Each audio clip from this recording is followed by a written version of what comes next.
আমরা অনেক কৃষক আছি বেগুন চাষ করে থাকি। এই বেগুন চাষ করার ক্ষেত্রে একজন কৃষককে ধাপে ধাপে বিভিন্ন ধরনের গুরুত্বপূর্ণ সমস্যার মধ্য দিয়ে যেতে হয়। এই সমস্যাগুলোর আমরা যদি সঠিক সময়ে সমাধান না করি তাহলে বেগুন চাষ করে আমরা কাঙ্ক্ষিত মানের ফলাফল পাই না।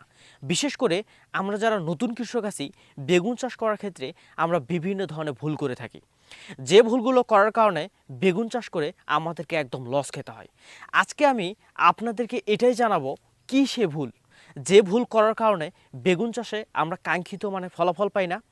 তাই আপনি যদি একজন বেগুন চাষি হয়ে থাকেন তাহলে আজকের ভিডিওটি আপনার জন্য অনেক গুরুত্বপূর্ণ একটি ভিডিও। তাই আশা করি না টেনে সম্পূর্ণ ভিডিওটি দেখবেন ইনশাআল্লাহ। আর আপনি যদি এই ভিডিওটি টেনে টেনে দেখেন তাহলে কিন্তু কিচ্ছু বুঝতে পারবেন না। বেগুন চাষ করার ক্ষেত্রে আমরা যে গুরুত্বপূর্ণ ভুলটি করে থাকি সেটা হচ্ছে বেগুনের গাছে আমরা ঢোকা দেই না।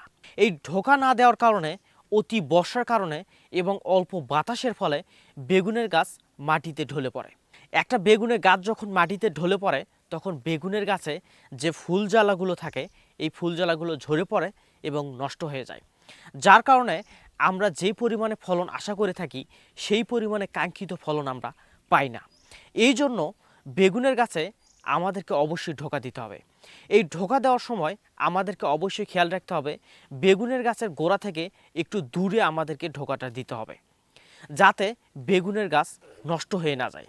বেগুনের গাছে এই ভালোভাবে এই ঢোকা দেওয়ার পর ওই ঢোকার সঙ্গে বেগুনের গাছ ভালো করে বেঁধে দিতে হবে, যাতে জোরে বাতাস হলেও বেগুনের গাছ মাটিতে হেলে না পড়ে বা ভেঙে না যায়। আপনারা যদি এই কাজটি সঠিকভাবে করেন তাহলে বেগুনের জমি থেকে আপনারা অনেক পরিমাণে ফলন তুলতে পারবেন। কারণ বেগুনের গাছ আর মাটিতে পড়বে না, ফুল জ্বালা নষ্ট হবে না এবং বেগুনের গাছ মারাও যাবে না। তাই বেগুন চাষে ভালো ফলন পেতে হলে অবশ্যই বেগুনের গাছে আপনাকে ঢোকা দিতেই হবে। আর বেগুন চাষ সম্পর্কে আপনাদের যদি কোনো প্রশ্ন থেকে থাকে আপনারা অবশ্যই আমাদেরকে কমেন্টে জানিয়ে দিবেন। আমরা চেষ্টা করব ইনশাআল্লাহ আপনার প্রশ্নের উত্তর দেওয়ার জন্য।